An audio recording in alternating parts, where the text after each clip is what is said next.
if I told you that the people who look the richest, the ones with luxury cars, designer clothes and massive houses, are often the ones closest to being broke? And the people who seem ordinary, even broke, are quietly building real wealth that most will never achieve? Think about it. Everything society has taught you about success, status, and appearances might actually be holding you back from becoming truly rich. I've lived by a simple rule my entire life that made people judge me, laugh at me, and think I was out of touch. Yet that very rule is what turned me into one of the wealthiest people in the world. So tell me, do you want to look rich today or be genuinely rich for the rest of your life? Well, over the years, I've been described in many ways. Frugal, cheap, out of touch, old-fashioned. And honestly, I don't take offense to any of those labels, because I've also been called something else. One of the wealthiest people on the planet. And I believe there's a connection there, a very direct one. You see, I've never looked wealthy, never behaved like the stereotypical rich person, and never lived the way society expects wealthy people to live. I drive older cars. I still live in the same home I purchased back in 1958 for $31,500. I eat breakfast at McDonald's. I wear inexpensive suits. To most people observing me, I probably appear completely ordinary, maybe even struggling financially. And that's exactly how I prefer it. Today, I want to discuss something most people fundamentally misunderstand. It's what I call stealth wealth, the practice of being wealthy while appearing broke. More importantly, I want to explain why behaving as if you're broke is actually one of the quickest paths to becoming rich. This idea will challenge what you think you know about money, what society promotes as success, and what friends or family may expect from you. But if you can truly accept and internalize this concept, it can permanently change your financial future. So let me begin with a simple question. Why do most people want to be rich? Pause for a moment and think about it carefully.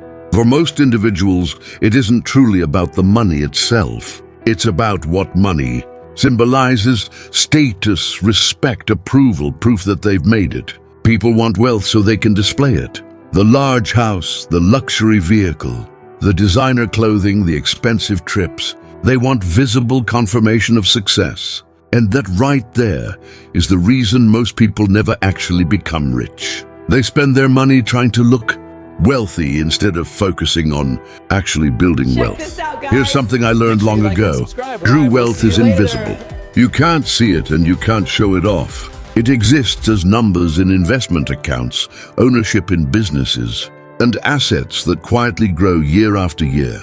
The things you can see, the cars, homes, and clothing, aren't wealth at all. They're the opposite.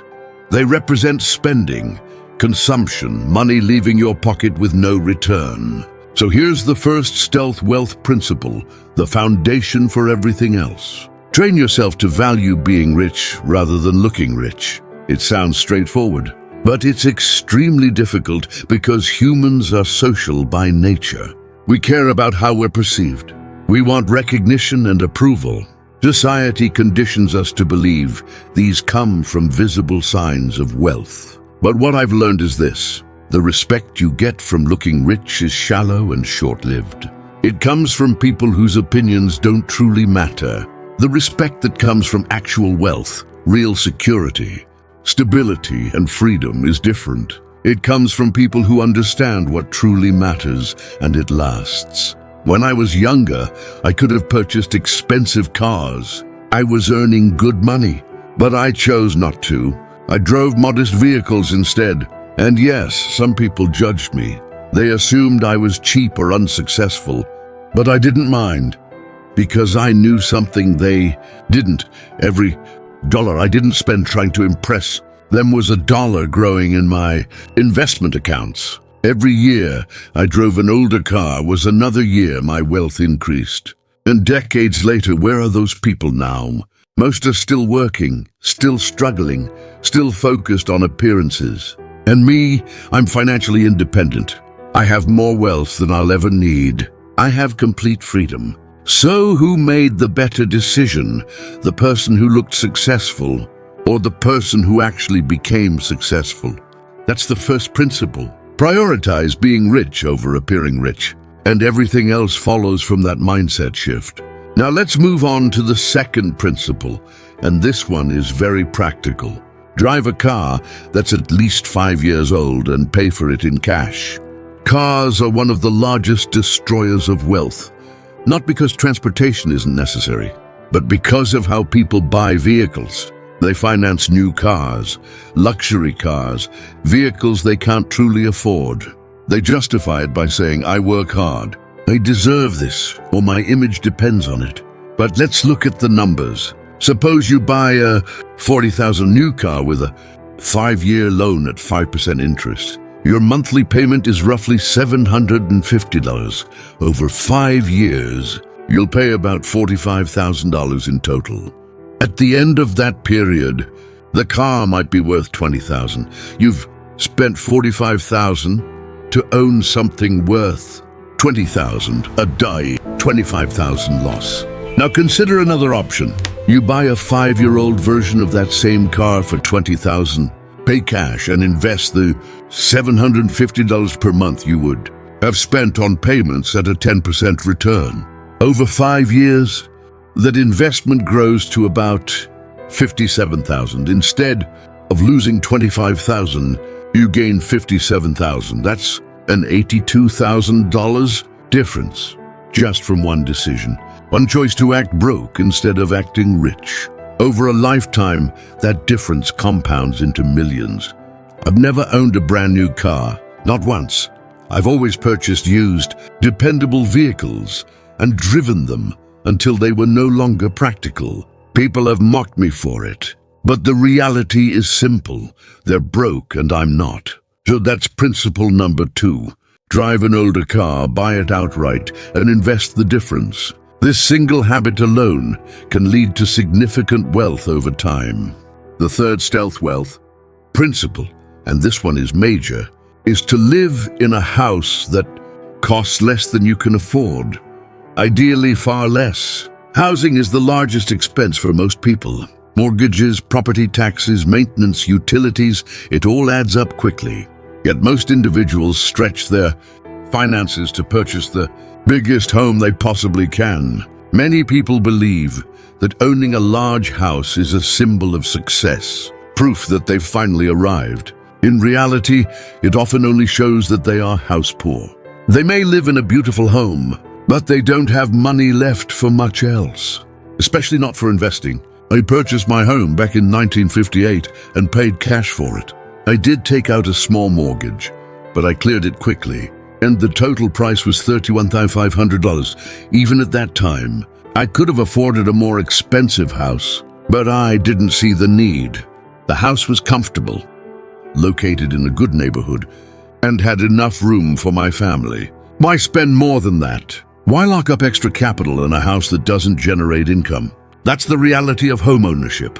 Unless you're renting it out, your home doesn't earn you money. Instead, it costs you money every month for many years. The more expensive and larger your house is, the less capital you have available to invest in assets that actually produce returns. That's why my recommendation is simple.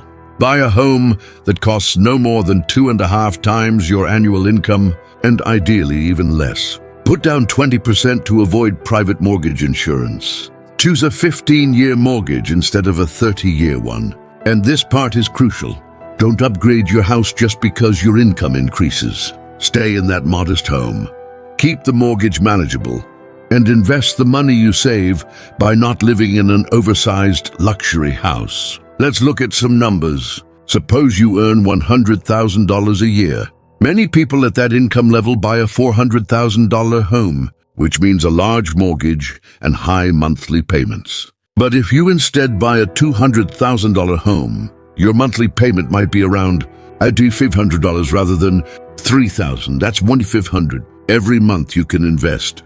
If you invest that amount over 30 years at a 10% return, it adds up to roughly $3 million. $3 million simply from choosing a modest house instead of an impressive one.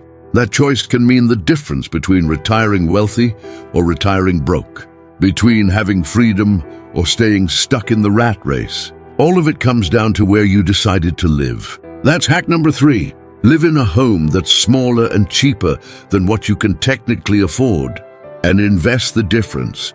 The 4th hack is very simple, but most people won't follow it. Pack your lunch instead of eating out. I know what you're thinking, really, lunch? That's the advice? But listen carefully, because this idea goes far beyond lunch. Assume you spend $15 a day eating out for lunch, which is common in many cities. Over a year, that's about $3,750. It doesn't sound huge, but if you pack your lunch and spend about $3 a day on groceries, that's roughly $750 a year. You're saving $3,000 annually. Now invest that $3,000 every year over a 40-year working career at a 10% return. That becomes about $1.3 million. $1.3 million from packing lunch, from appearing cheap, and from doing something your coworkers might joke about. I eat breakfast at McDonald's most mornings and have for years. I usually get a sausage McMuffin and maybe some hash browns. It costs just a few dollars. People find it amusing that a billionaire eats at McDonald's, but that breakfast costs about the same as making something at home. It's quick, predictable, and inexpensive. Why would I spend $20 at a fancy restaurant when a few dollars covers my needs? This mindset applies to everything. Make coffee at home instead of paying $6 at Starbucks. Buy clothes on sale or secondhand rather than at full price. Choose free or low-cost entertainment instead of expensive options. Each of these decisions seems minor on its own, but together, over decades, they determine whether you build wealth or struggle financially. Most people say, it's only $5, it doesn't matter, but it does matter. $5 invested becomes 10, then 20, then 40. Over time, that small amount turns into thousands. That's hack number 4. Be frugal with daily expenses. Pack lunch. Make coffee at home. Look broke in small ways and get rich in the long run. The 5th stealth wealth hack requires real discipline. Never finance anything except a modest home and education. Let me be very clear here. Consumer debt is toxic. Credit cards, car loans, personal loans, and financing for furniture, electronics, or vacations all destroy wealth faster than you can build it. When you finance a purchase, you make 2 bad moves at once. First, you pay interest, meaning the item ends up costing more than its price. Second, you take money away from your future that could have been invested. It's a double loss.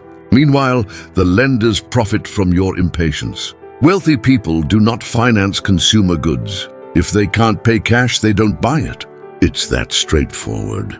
There are only 2 exceptions. One is a modest house, because owning an affordable home with a manageable mortgage can make sense. The emphasis is on modest and manageable. The second exception is education, but only education with a clear return on investment, training, or degrees that significantly increase earning potential. Not just any degree. Even then, student debt should be kept as low as possible.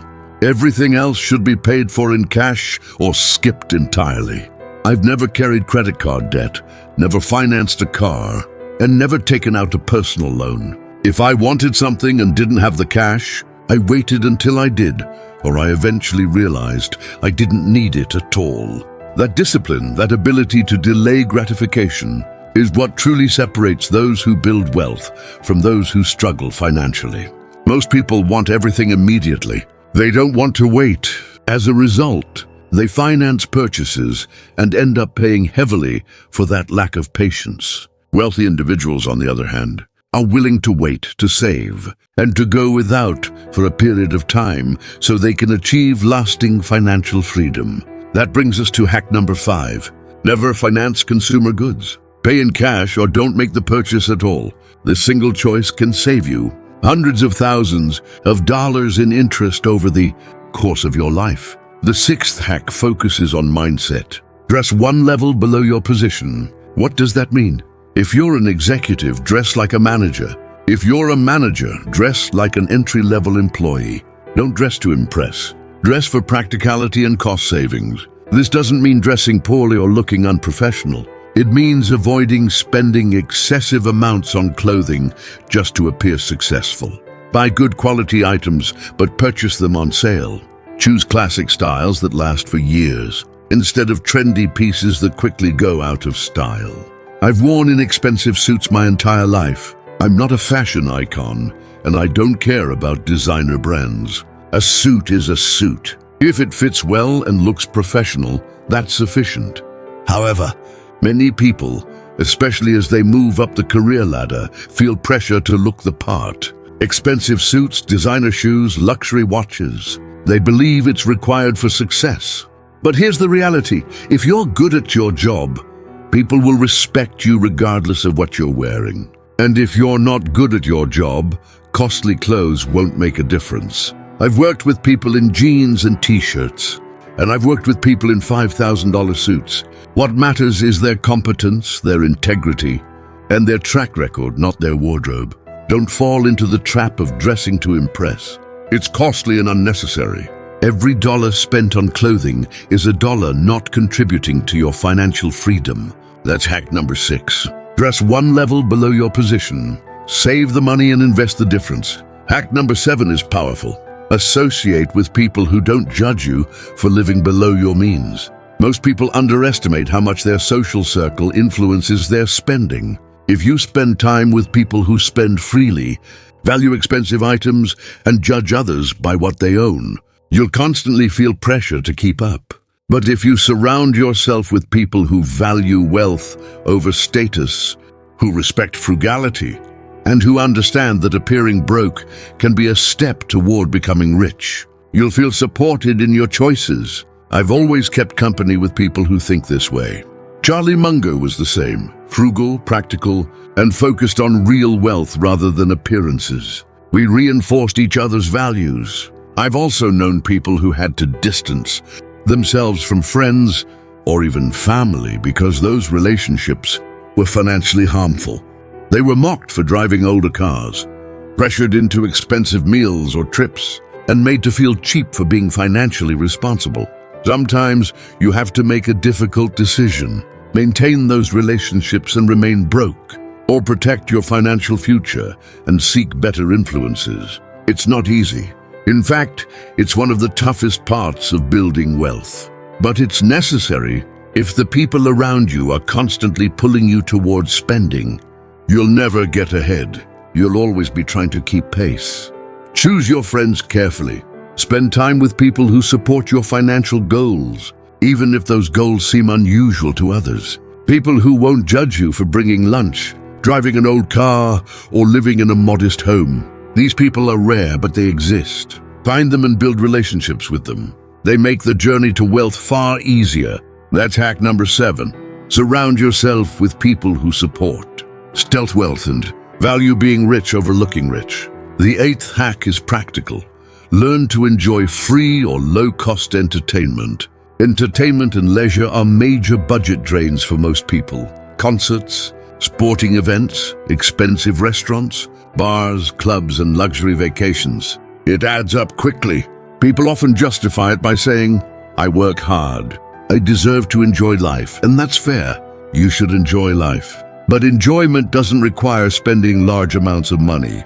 There are countless ways to have fun that cost little or nothing. I've never been to an expensive resort and never felt the need. I'm perfectly content reading a good book. That's my idea of a great evening. A book costs around $10 and provides hours of enjoyment, along with knowledge that's worth far more than any vacation. There are many other options as well. Free park concerts, hiking, museums on free days, game nights with friends, cooking at home instead of dining out, borrowing books from the library, listening to podcasts, or watching educational YouTube videos. The happiest people I know aren't the ones spending the most on entertainment. They're the ones who've learned to enjoy simple, affordable pleasures. Financially, this makes a significant difference. If you keep your entertainment spending to a few $100s a month instead of a few thousand, that money can be invested.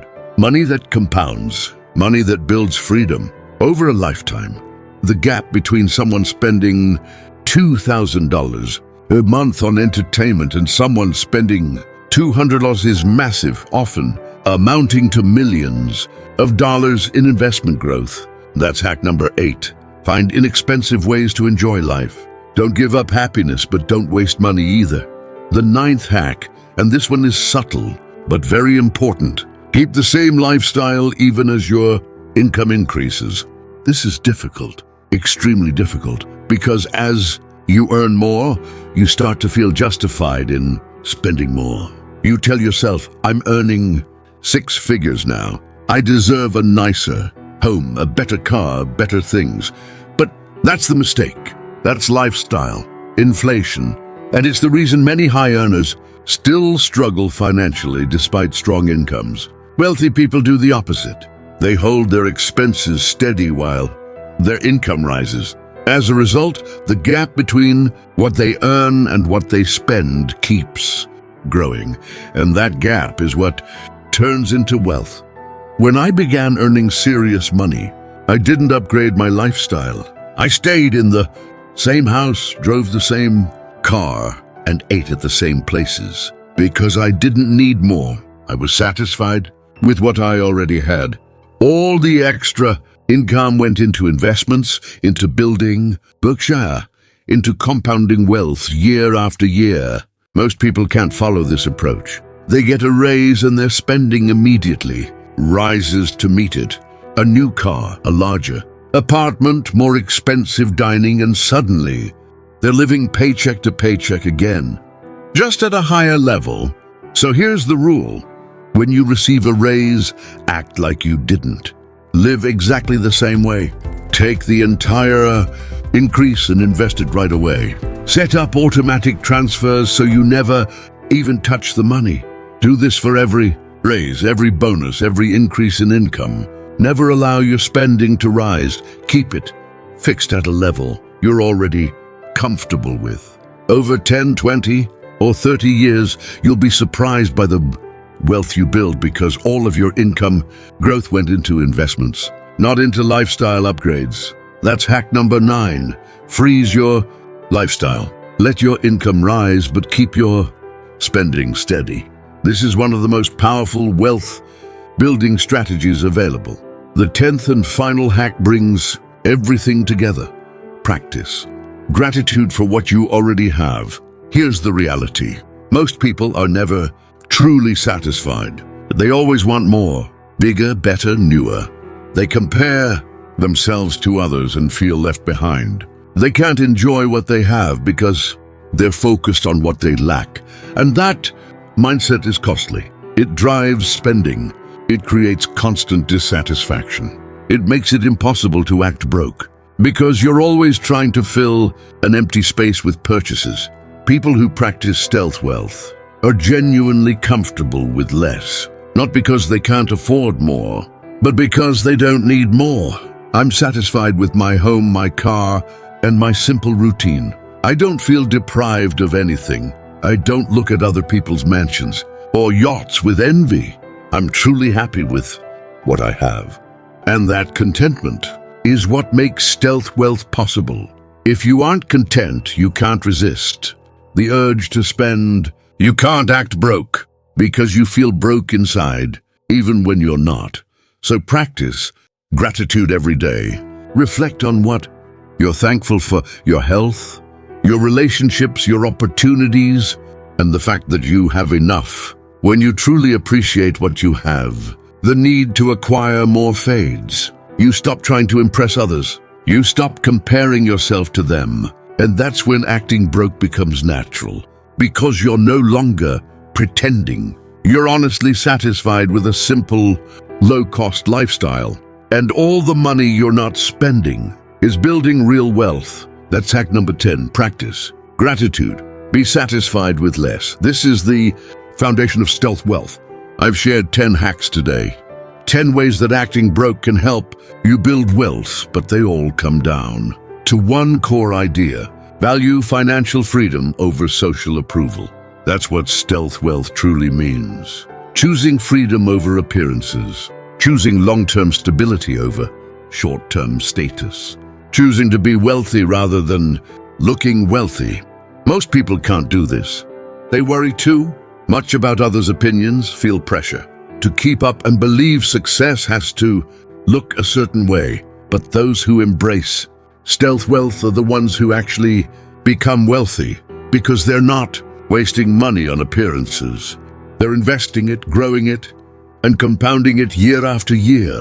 I've lived this way for 94 years, and I can tell you it works. It truly works. I'm proof that you can become one of the wealthiest people in the world while appearing completely ordinary. So here's my challenge to you. Try these ideas, not all at once. Start with one or two. Drive an older car. Live in a smaller home. Bring your lunch. Dress simply. Notice how it feels. Watch what happens to your bank account. See your investments grow. Experience the freedom that comes from not caring what others think. It won't feel easy at first. People will judge you. They may think you're cheap or unsuccessful. Some may even feel uncomfortable because your choices challenge their own habits. Ignore it, because in 10, 20, or 30 years, you'll be financially free. While they're still working, still stressed about money, still maintaining appearances. Stealth wealth isn't about being cheap. It's about being intelligent. It's about recognizing that real wealth is invisible, that the best things in life aren't things at all. Most importantly, it's about having the courage to be different, to act broke when you could act rich, to save when you could spend, to build when you could consume. That courage is rare, but it's rewarded. Rewarded with lasting wealth, with freedom that compounds, with a life lived on your own terms. So act broke, look ordinary, live simply, and build wealth quietly. That's the way. That's the path. That's how you create real, lasting wealth in a world obsessed with appearances. Thank you for listening. Now live below your means and build your stealth wealth. You've got this. You know, I've been reflecting on something that's puzzled me for years. Here I am in Omaha, sitting in the same office I've had for decades, and I keep noticing the same pattern. Highly intelligent people with impressive degrees are struggling financially. At first glance, it doesn't make sense. These are people who went to top schools, earned MBAs, law degrees, engineering credentials. They can solve complex problems, analyze data, and accomplish things I never could. Yet when it comes to money, they're broke, or even worse, buried in debt. I've often asked myself why. Why does education, which is supposed to lead to prosperity, sometimes have the opposite effect? I'm a big believer in education. I read 5 or 6 hours a day. I'm always learning. Charlie Munger, God rest his soul, shared this mindset. We valued knowledge and constant self-improvement. But there's a key difference between being educated and being financially smart, and most people don't get that. You can have a PhD and still make poor financial choices. I've seen it happen countless times. Today, I want to share the 10 main reasons educated people often remain poor, not because they're unintelligent, far from it, but because they were either taught the wrong things or simply weren't taught the right ones. Reason number 1, educated people are trained to work for money rather than making money work for them. Let me explain. The education system, elementary school, high school, college, prepares you to get a job. Study hard, get good grades, secure a good position. There's nothing wrong with having a job. But here's the problem. That's where the teaching stops. Nobody shows you what to do with the money you earn. Nobody teaches you about investing, building assets, or growing wealth passively. As a result, these educated professionals land good jobs, earning $60,000, $80,000, $100,000 a year and think, I've made it. But they haven't. They've merely built a comfortable cage, trading time for money. And time is the one thing you can never recover. Working 40, 50, 60 hours a week for a paycheck doesn't build wealth. It sustains life. Real wealth comes from owning things that generate income. Businesses, stocks, real estate, assets that earn money even when you're not working. I understood this early on. I wasn't the smartest student, but I realized that if I could own businesses or invest in companies, My money would grow without constant effort. Most educated people never learn this. They spend their lives working for money instead of making money work for them. That's reason number one. Reason number two is lifestyle inflation, and it's painful to watch. Educated people often spend to signal their success. They earn a degree, land a good job, and suddenly feel the need to look the part.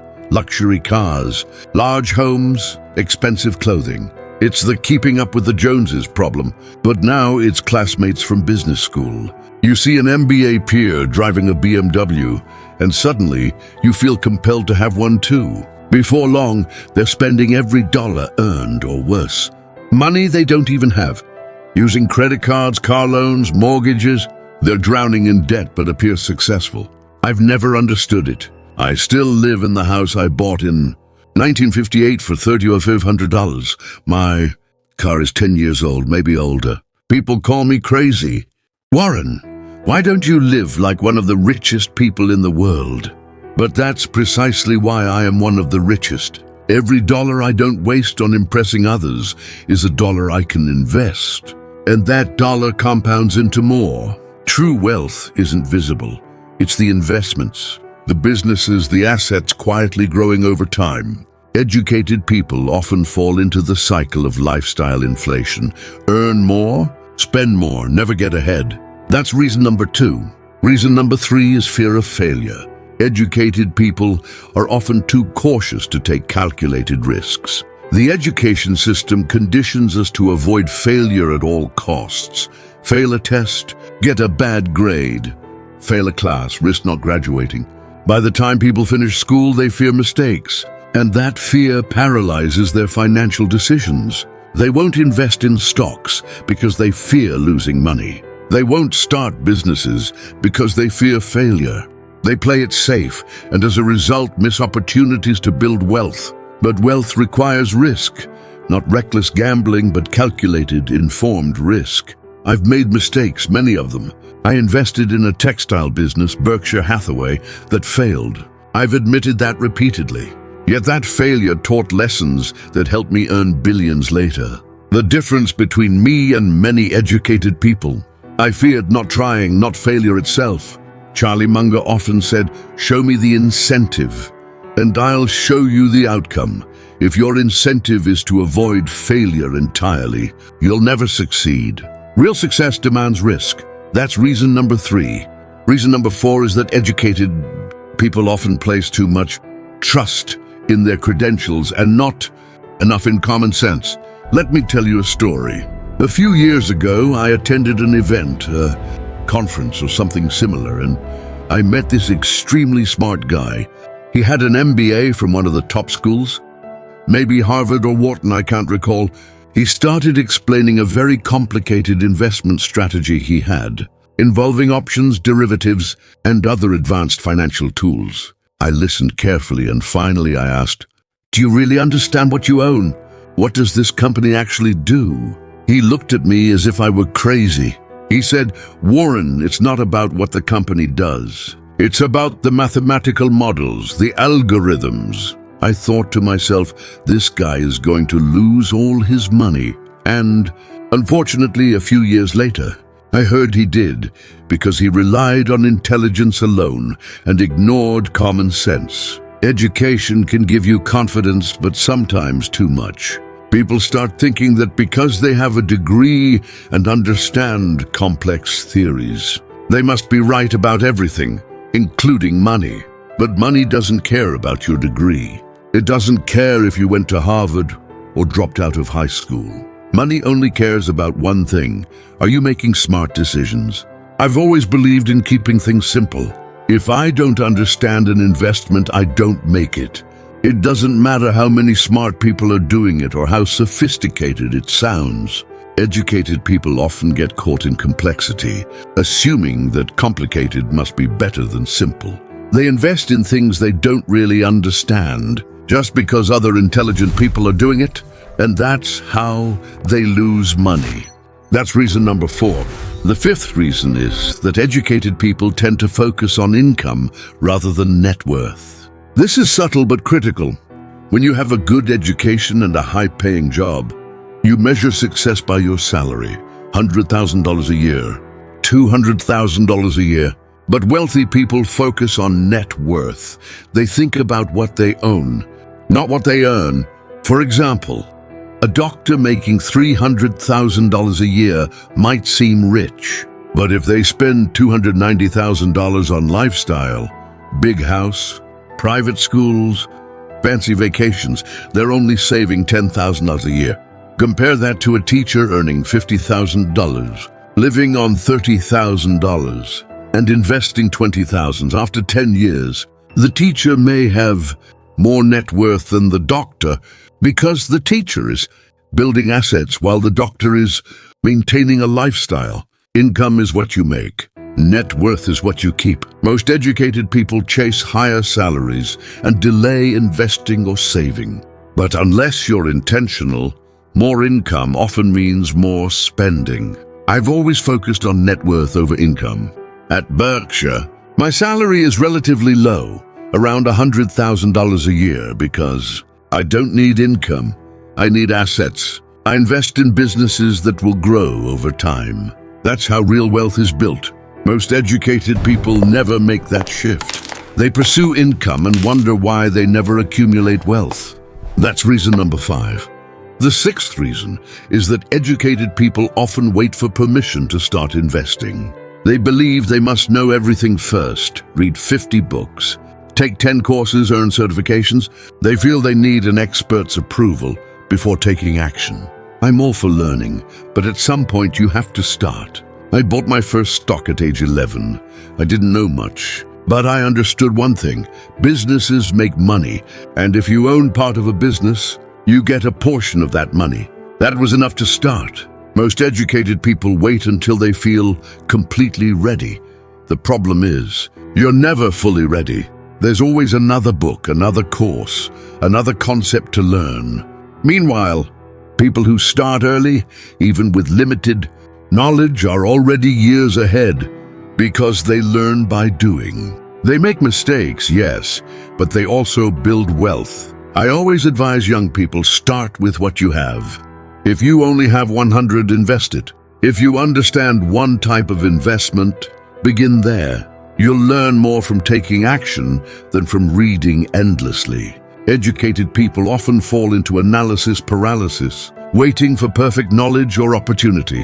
While they wait, years or even decades pass. That's reason number 6, waiting for permission that never comes. The 7th reason educated people remain poor is their belief in job security. It's interesting because they spend so much time and money getting degrees, specifically to secure stable jobs. That's the promise. Get educated, get a good job, have a stable career. But job security is largely an illusion. It always has been. Companies downsize, industries evolve, and technology renders jobs obsolete. I've witnessed this repeatedly throughout my life. Yet, many educated people put all their financial resources into one place, their job. They fail to create additional income streams. They don't invest in assets that could support them if they lost their job. They assume their paycheck will continue indefinitely. When it stops, the impact is devastating, not just emotionally, but financially, because they never prepared for that possibility. I've always believed in diversification, not just in investments, but in income sources. You want money coming in from multiple avenues, your job, of course, but also investments, dividends, rental income, side businesses, anything you can build. The moment you depend entirely on a single source, especially one controlled by someone else, you become vulnerable to forces beyond your control. Many educated people don't see it this way. They think, I attended a top school, I have a professional degree, my job is secure, and then one day, it isn't. They're unprepared and lost. That's reason number 7, the false belief in job security. Reason 8 is that educated people often pay too much for poor financial advice. Here's how it happens. You're educated, earning well, and think, I should use this money wisely. I need a financial advisor. You go to a large firm, Merrill Lynch, Morgan Stanley, whatever, and meet an advisor. They're well-dressed, sit in a fancy office, and speak convincingly. You think, great, this person will help me grow my wealth. But most financial advisors are salespeople. Their goal isn't to make you wealthy. It's to make themselves wealthy by selling products that earn them commissions. They may place you in high-fee mutual funds, sell unnecessary insurance policies, or churn your accounts to generate fees. You trust them, thinking they have your best interests at heart, but often they don't. The financial industry is filled with people who extract value rather than create it, taking a portion of your wealth annually, whether they help you or not. Educated individuals fall for this because they assume professionals must know better. Yet most don't even beat the market. A simple S&P 500 index fund, low costs, and patience often outperform what 90% of advisors deliver. But educated people want complexity, pay dearly for it, and after decades of fees, are poorer than they could be. That's reason number 8, overpaying for bad advice. Reason 9 is a lack of understanding or patience with compound interest. Most educated people have heard of it. Einstein supposedly called it the 8th wonder of the world. Money grows, then that growth compounds, then the growth on the growth compounds. But knowing it theoretically is different from truly believing it will work for you. Compound interest requires time. You invest today. In 5 years, you might see modest gains. In 30 years, that same investment could be worth 10 times more or more. But many young professionals see 30 years as too long. They want results now, so they either don't invest or withdraw too soon. They fail to let compound interest work its magic. I've been investing for over 70 years. Most of my wealth accumulated after I turned 50, not because I suddenly got smarter, but because compound interest had time to take effect. Wealth isn't built in your 20s or 30s. That's when you plant the seeds. Real growth comes in your 50s, 60s, and beyond, if you've given it time. Most educated people lack that patience. They seek quick results, get frustrated, sell investments, stop saving, and chase other strategies. That's reason 9, impatience. Finally, reason 10, educated people are taught what to think, not how to think. The education system delivers information, facts, formulas, and theories. Here's how to solve this problem. Here's the correct answer. Absorbing knowledge, decided by someone else, is emphasized, while independent thinking, questioning assumptions, and generating original ideas are rarely encouraged. In fact, schools often discourage them because there's a right answer and a wrong answer. Your job in school is to learn the right answer, not to question whether the question itself makes sense. The system produces people who are excellent at following instructions and solving problems that someone else defines. But when it comes to managing their own money, where there's no textbook, no professor, no clearly defined answer, they struggle. They don't know how to think independently about finances or evaluate what works for their unique situation. As a result, they default to copying everyone else. They follow the crowd. And when it comes to money, the crowd is often wrong. I've spent my life thinking independently. Sometimes it made me look foolish. Back in the late 90s, everyone was buying tech stocks, convinced they would only go up. I didn't understand these companies, so I avoided them. People laughed, called me old-fashioned, out of touch. But I knew something they didn't. Just because everyone is doing something doesn't mean it's smart. Often it's the opposite. 2 years later, the dot-com bubble burst. Those blindly following the hype lost everything, while those who thought for themselves survived and thrived. Most educated people never learn this skill. Schools teach conformity, not independent thinking. They teach following a path, not creating one. And financially, that's dangerous. The typical path, get a job, spend what you earn, retire on Social Security, usually leads to financial struggle. True wealth requires thinking differently. Question assumptions. Be willing to go against the crowd. That's reason number 10. Educated people often stay poor because they never learned to think for themselves. When I reflect on all these reasons, they connect to one core problem. Education prepares you to work in the system, not to build wealth outside it. And that's not really a flaw of education itself. Schools are designed to produce employees, not entrepreneurs or investors. They teach people to follow instructions, meet deadlines, and solve predefined problems. That's important for society. But it's not enough if you want financial freedom or generational wealth. To achieve that, you need a different education, one that schools rarely provide. You must understand money, investing, assets versus liabilities, and the difference between working for money and letting money work for you. You need patience, discipline, and independent thinking. The good news is it's never too late. Whether you're 30, 40, or 50, and even if you've made every mistake I've mentioned, you can start changing your approach today. Start small. Invest 10% of your income in things you understand, like index funds or dividend stocks. Start now. Don't wait until you know everything or have more money. Stop trying to impress others. Drive a slightly older car. Live in a smaller house. Take the money you would have spent on appearances and invest it. In 20 years, you'll be grateful. Take calculated risks. Start a side business. Invest in the market.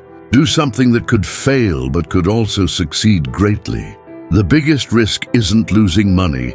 It's reaching the end of your life. Realizing you never tried.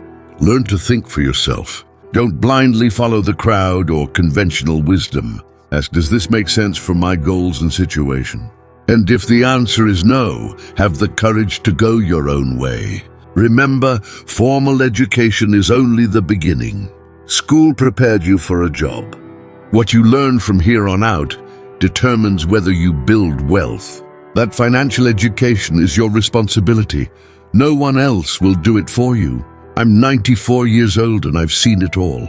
I've watched educated people waste their potential while uneducated people build empires.